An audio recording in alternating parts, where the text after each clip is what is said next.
Conectado vía telemática, don Rodrigo es Alberto Quintana. ¿Qué tal receta nuestra señal? Ante todo, buenas tardes.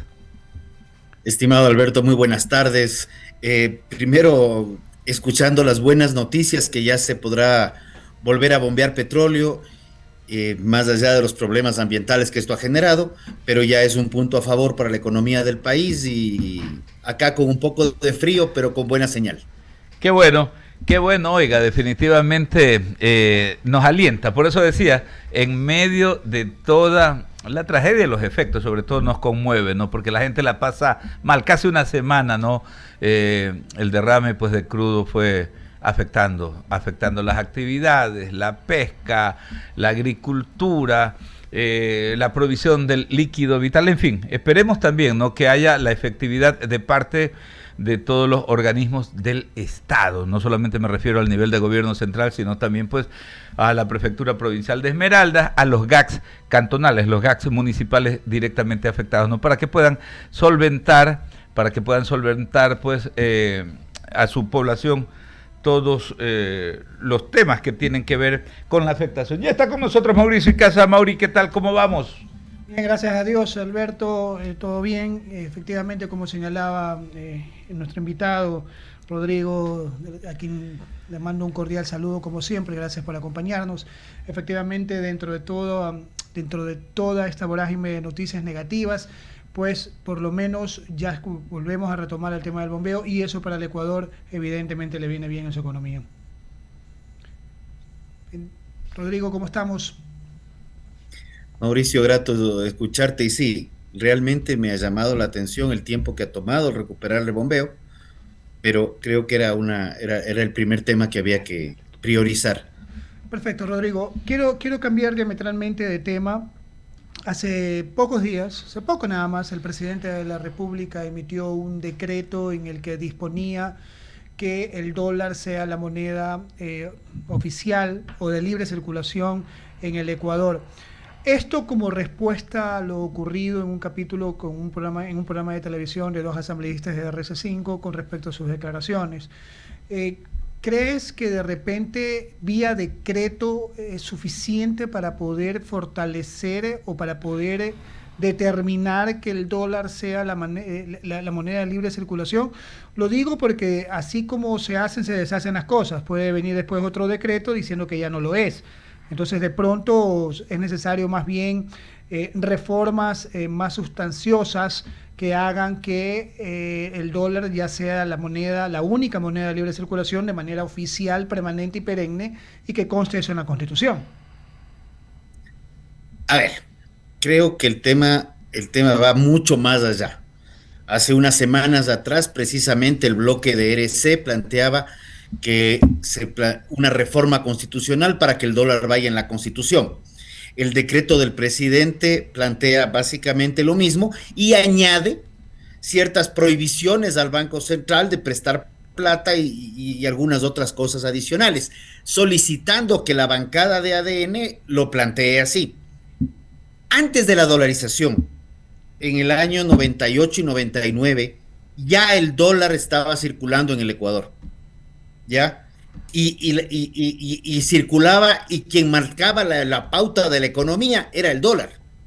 Tan es así que cuando la gente terminó de perder confianza en la moneda local, que era el sucre, tuvimos una inflación galopante que no llegó a ser una hiperinflación, pero sí llegamos a tener niveles inflacionarios muy elevados, en donde la responsabilidad y obviamente también esto acompañado de un temor por la situación política, el presidente Maguad, acompañado del ministro de Finanzas Arízaga y el gerente de Banco Central, Miguel, se me fue, tomaron la decisión de dolarizar. Y creo que fue una de las decisiones más importantes que ha tenido el Ecuador.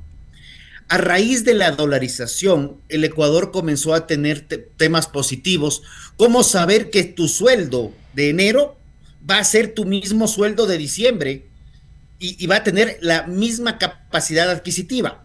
Eso evidentemente, y perdona que te interrumpa, Rodrigo, permitió a los ecuatorianos proyectarnos.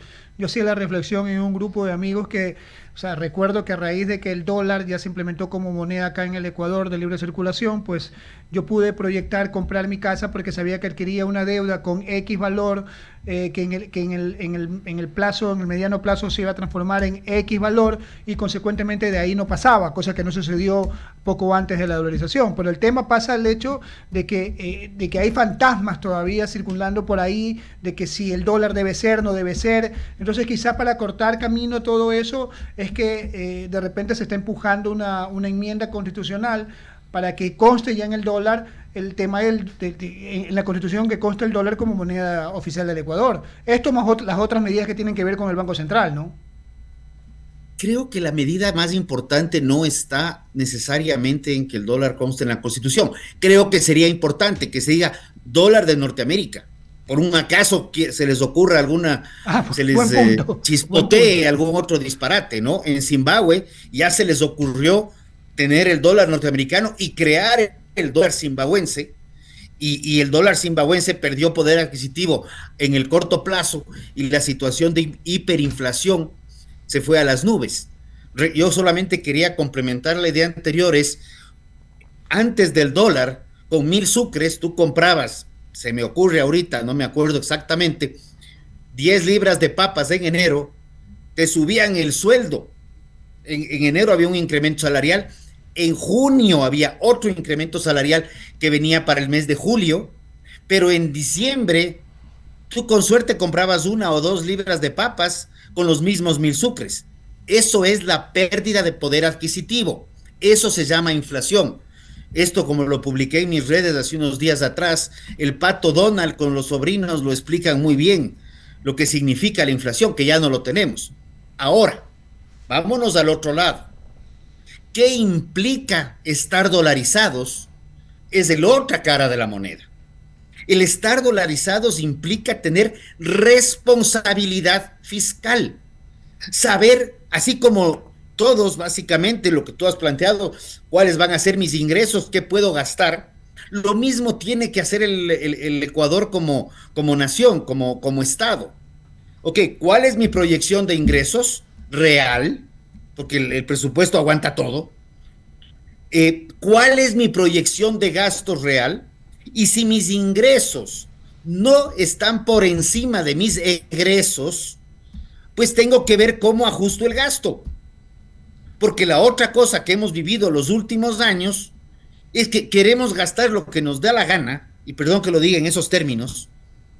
No hay problema, hermano, una reforma tributaria, que ponle el impuesto por una sola vez por aquí, que ponle el impuesto por una sola vez por acá, que súbele este indirecto, súbele este directo, y al final del día, esta política de sostener el gasto público a costa del ciudadano, del empresario, del sector privado generador de riqueza, formal o informal, lo que ha hecho es estancar la economía los últimos, ya más de una década, ¿no? Más.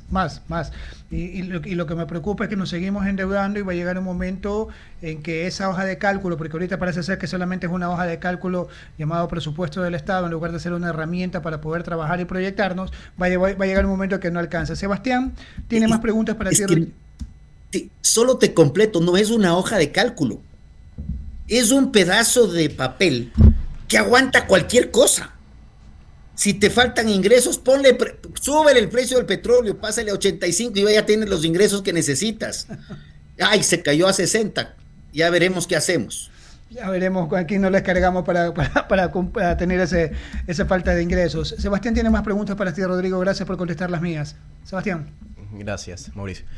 Estimado señor Gómez, tenemos un invierno fuerte en el país con lluvias que han afectado a muchas provincias del país, Guayas, Los Ríos, donde hay bastantes cultivos de maíz, arroz. La Secretaría Nacional de Gestión y Riesgos ha detectado y ha puesto en emergencia diferentes provincias del país. Usted, desde su experiencia, desde el sector agropecuario, ¿cuáles son las medidas necesarias que se deben de tomar en esta etapa del año? Hijo, ahí me la pones complicada.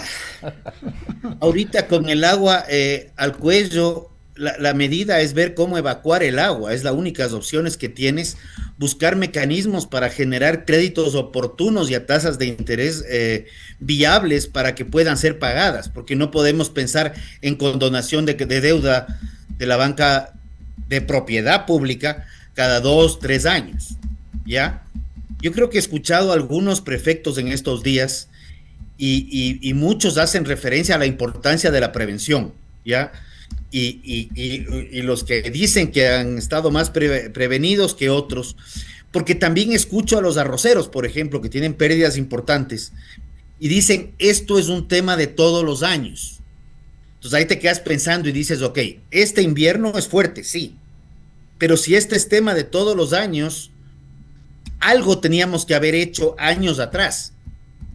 En la época de que se pensaba en prevención, o se decía que se pensaba en prevención, corrijo mis palabras, y hablo de la década famosa, donde se construyeron varios multipropósitos, mientras el precio del petróleo, una lotería, estaba alto.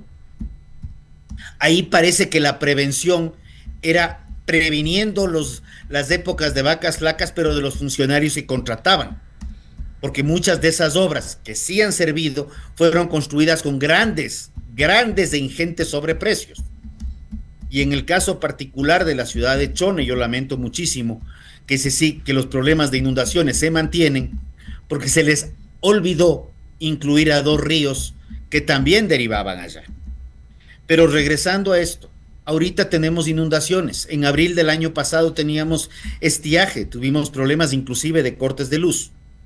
Necesitamos reforzar los temas de prevención, y para quienes nos acordamos de los famosos mal llamados fonditos tan cuestionados por un, inclusive fue presidente y era economista, pero hacía con las economías de las hojas estas que aguantan todo, se comió los fondos de ahorro en contingencia, se comió los fondos precisamente para gestionar nuevas hidroeléctricas o multipropósitos donde guardes el agua y tengas además de eso sistemas de riego y generación eléctrica. Se comió todos esos fondos, los metió al presupuesto y se los gastó a mano llena. Entonces, esos son los temas que el Ecuador tiene que trabajar. No podemos pensar qué hacer en las inundaciones cuando tenemos el agua al cuello. No podemos estar buscando soluciones a la sequía cuando ya dejó de llover hace 2 meses. No podemos esperar qué hacer con el terremoto cuando ya se cayeron las casas. Tenemos que trabajar en prevención, y la cultura de prevención, en virtud de que yo no veo que el Estado la tenga, creo que es una responsabilidad de privados estar anticipando los problemas y tal vez sí exigirle al gobierno, al que sea, la información de cómo se ha comportado el clima, no el último año, sino los últimos 20 años, con una curva año tras año, cantón por cantón, para ver cómo han sido las tendencias. Yo escucho, y con esto concluyo, yo escucho que este invierno en el Distrito Metropolitano de Quito ha sido el más crudo de los últimos, y les ha gustado el número de 60 años, pero por ahí por 61 años escuché el día de hoy en noticias. Este año, para mí, al mes de febrero, yo tengo el 60% de lluvias de lo que tuve en el 2023, por ejemplo. Llevo mis estadísticas climáticas. Tenemos un invierno, sí, es un invierno fuerte, pero estamos viendo que dependiendo la zona se va comportando diferente, y esto nos permite ir planificando. Yo ya estoy viendo lo que puede venirse comparando con otros años. Entonces, ¿qué preparo? Ya en este momento que tengo lluvias, que es incómodo trabajar con el lodo a veces como agricultor, pero en este momento es cuando yo puedo hacer reservas de pastos, puedo anticipar ciertos lotes para reservar pastos, porque se me puede venir una temporada seca donde tengo que ver cómo dar de comer a mi ganado. Y no digo se me va a venir, digo se me puede venir. Y si hice la reserva y no la usé este año, no pasó nada. Es como cuando tienes un fondo de ahorro y contingencia. Tú tienes un fondo de hasta un valor del presupuesto, ponle un 2%, se me ocurre ahorita, del presupuesto general del Estado, me parece que el Fondo de Ahorro y Contingencias llegaba hasta el 5%, y ese fondo está ahí permanente. Tienes un problema, inmediatamente sabes de dónde coger la plata y salir adelante. Porque lo otro es, tuviste el problema, caso del oleoducto en esta semana, se rompió el oleoducto, y yo recuerdo en otra época, y porque trabajaba en eso, prioridad 1, contener el derrame, reparar el ducto. Luego venía la remediación, pero era contener y reparar, poner a bombear, porque ahí están los recursos para luego pagar la remediación, inclusive en esos términos, y contener el derrame. Y he visto derrames en Esmeraldas, y he visto derrames en Santo Domingo de los Áchilas, y ni hablar en la Amazonía. Entonces, ese tema de prevención, tener anticipado los problemas, es lo que tenemos que estar haciendo permanentemente. Sí. Y puedo, en este aspecto, y con esto ya concluyo, sonar a disco rayado. Pero si no aprendemos de prevención, estamos complicados. Así es, hay que ser proactivos, no reactivos ante los problemas o los posibles problemas que pueden suceder porque ocurren accidentes o tragedias naturales o no. Ahora, querido Alberto, sí, una cuestión. Rodrigo, no te puedo dejar ir pues sin consultarte. Evacuado estos temas que son tan importantes, tan vitales, no te puedo dejar de preguntar lo relacionado a ¿qué esperaría Rodrigo Gómez de la Torre? El domingo es el debate, ¿no? Vis a vis de los postulantes finalistas en segunda vuelta electoral. Hay 5 ejes temáticos, he incluido uno en materia económica, ¿no? Pero, claro, escuchándote en este momento diría, por supuesto que ese es un tema vital, que los candidatos finalistas deberían de pronunciarse, ¿no? Debe existir un fondo de contingencia, pero ¿qué más? ¿Qué más es de interés de los ecuatorianos? ¿Qué más es de interés de quienes están preocupados permanentemente por generar empleo, por mantener pues actividades productivas que a la vez van generando también tributos que permiten mover el país? Porque vemos a la clase política desgastada, ¿no? La mayoría vagos que viven es diariamente solamente de insulto en redes sociales, en plataformas digitales que no tributan absolutamente un céntimo acá en nuestro país, pero son los que mantienen la verdadera desgracia nacional. Te pregunto entonces, básicamente, ¿qué deberíamos esperar o qué sería lo importante en pronunciamiento de los dos candidatos en esa materia? A ver, dejando en claro que me estás pidiendo qué es lo que me gustaría. Sí. Me gustaría que los candidatos traten los temas estructurales. El día de hoy, por ejemplo, y ha sido gran revuelo en redes, en chats, en comentarios, la entrevista a Alberto Dajic, que hablaba de la dolarización y decía que hay muchas cosas adicionales que debemos estar tratando. ¿Dónde estamos tratando los temas estructurales? Fondos de ahorro y contingencias, fondos para inversión.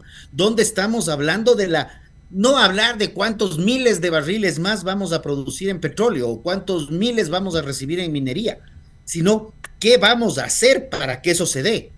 Porque estamos subiendo la producción petrolera desde hace años y los números no dan. Estamos subiendo el empleo de 500, de un millón por año por gobierno, y tampoco se da. ¿Dónde van a estar las reformas estructurales? Aunque estas sean políticamente incorrecto mencionarlas, para sacar el país adelante, pensar en un país productivo, pensar en un país, y voy a utilizar el término de Milei, donde la casta política deje de tener al país sumido en este tema de discusión coyuntural, en lugar de estar pensando en un futuro. Porque parecería que aquí la política se resume a debatir las próximas elecciones y punto, porque no hablamos ni siquiera ya de las próximas generaciones, porque ni a esta le estamos parando bola. Entonces yo sí creo que me gustaría ver dónde están las reformas en seguridad social, para ver cómo sostenemos el IES. Tenemos una situación de desempleo y de subempleo que no cambia, más bien incrementa. Tenemos una situación de índice de natalidad que también va a la baja. Entonces tú vas a tener menos gente activa laboral en un futuro. Y la proyección de la seguridad social es a 20 a 30 años plazo. ¿Qué vamos a hacer con el famoso presupuesto? Hoja que el papel lo aguanta todo, para corregir el absurdo gasto innecesario y muchas veces improductivo, y donde le vamos a dar certezas al sector privado de que no vamos a tener una nueva reforma tributaria novedosa con algún impuesto por una sola vez, por ya no sé cuántas veces, o con algún impuesto indirecto que lo crean, o con algún impuesto retroactivo. Ese tipo de cosas son las que deberíamos estar debatiendo. ¿Para qué?